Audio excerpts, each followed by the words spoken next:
Hello, in this video I want to show you how to change status light behavior for iRobot Roomba.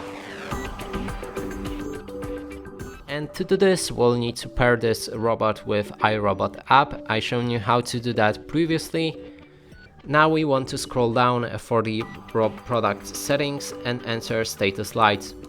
There's three different options we have, and that's docking and charging status, docking status, and no status lights.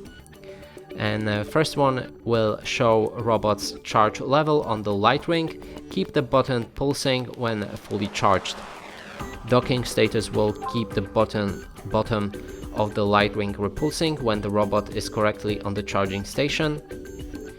And no status light only show the light ring for a few seconds when robot is first placed on the charging station. And that's it for this video. Hope you like it. Please consider subscribing to our channel, leave a like and a comment below.